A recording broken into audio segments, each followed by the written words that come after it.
Slovakian Prime Minister Robert Fico struck a nerve with Ukrainian President Volodymyr Zelensky this week as his historic meeting with Russian President Vladimir Putin sent shockwaves through European energy politics.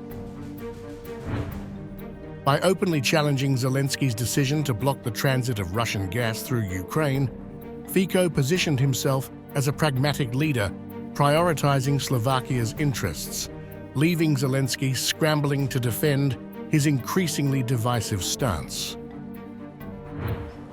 The Fico-Putin meeting, held in Moscow, came at a time when energy politics have become a flashpoint in the Russia-Ukraine war, exacerbating the already fraught ties between Kyiv and Bratislava. At the center of the controversy lies Ukraine's recent decision to block the transit of Russian gas through its territory, a stance fiercely defended by Zelensky during remarks in Brussels last Thursday.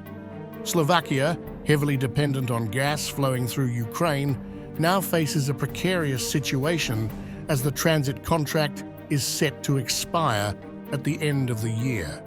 Fico lambasted Kyiv's decision as absurd, warning of severe economic repercussions for Slovakia and the EU.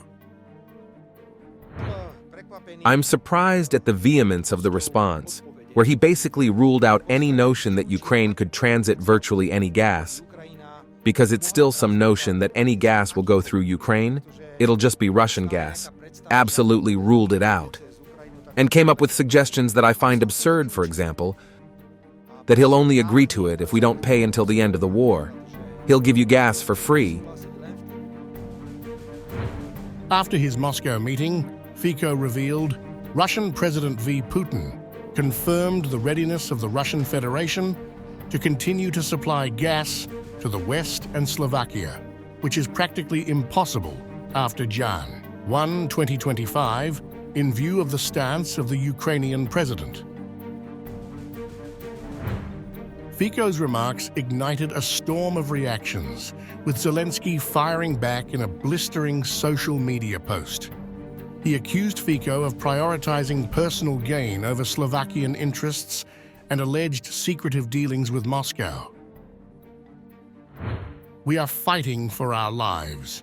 Fico is fighting for money, and it's unlikely that money is for Slovakia," Zelensky wrote, asserting that Slovakia had declined alternative compensation plans proposed by Ukraine and the European Commission. We are fighting for lives. Fico is fighting for money, and hardly for Slovakia's money. Shadow agreements with Putin are either a trade of state interests or working for personal gain. We presented him with an offer regarding potential compensation for Slovaks, the Slovaks specifically, for losses from Russian transit, as well as alternatives for transit any other gas, not Russian, at the request of the European Commission. We were ready to do this. Fico did not want compensation for the Slovaks, and he does not want to cooperate with the European Commission. For some reason, he finds Moscow more profitable. Everyone in Europe understands why. Zelensky further accused Fico of aligning with Moscow to undermine Europe's energy independence. Moscow provides significant discounts to Fico, but Slovakia pays for them. Such discounts are not free. Payments to Russia are made through sovereignty or murky schemes. This should be a matter of concern for Slovakia's law enforcement and special services. Details about such financing were revealed during a recent meeting of European leaders in Brussels.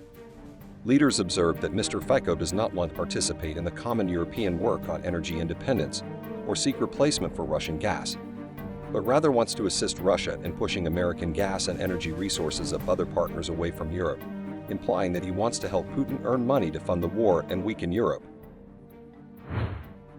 Fico, however, dismissed the allegations and struck back at Zelensky in a Facebook post, framing his Moscow trip as a sovereign move approved by top EU officials. He lambasted Zelensky's opposition to the transit of Russian gas and sanctions against Russia's nuclear program, which he argued harms Slovakia's energy production. With such attitudes, Slovakia financially damages and endangers the production of electricity in nuclear power plants in Slovakia, which is unacceptable, Fico said. Also, a few days back, Fico revealed an unexpected proposition from Zelensky regarding NATO membership, which he promptly dismissed, citing its improbability and misalignment with Slovakia's position. As we were coming to the end, the president returned to the subject of gas and asked me, if he gave me 500 million euros of Russian assets, I would vote for NATO membership. So of course, I answered flatly, never. You simply know my opinion on Ukraine's NATO membership. And it's strange that he asked me such a question, because he knows very well that Ukraine's NATO membership is completely unrealistic. Fico also criticized Zelensky's refusal to consider a truce. He highlighted the staggering human cost of the ongoing conflict, asserting that Zelensky's insistence on total victory before any peace negotiations remains a major obstacle. Ladies and gentlemen, I have to say this. President Zelensky absolutely refuses any truce. Any truce. He still has an idea that maybe he has to get everything in the world first, and then he'll think about some kind of truce. And in the same breath, we all say, the enormous loss of human life that accompanies this war conflict. While the details of the Putin-Fico meeting remain under wraps, Fico acknowledged that their conversation covered the military situation in Ukraine, the prospect of an early peaceful resolution to the war, and the normalization of Slovak-Russian relations. He also referenced efforts to commemorate the 80th anniversary of World War II's end, underscoring Russia's historical contributions. The stakes are high for Slovakia, with Fico claiming that Russian gas transit and oil pipelines collectively generate $1 billion annually for his country. His critics, however, warn that dependence on Moscow jeopardizes Slovakia's security and Europe's unity. Zelensky framed the issue as a broader threat to European stability, stating, "This is indeed a big security issue, both for Slovakia and the entire Europe." As Europe grapples with the dual challenges of war and energy security, the fallout from this high-stakes diplomatic spat highlights the deepening divisions within the continent.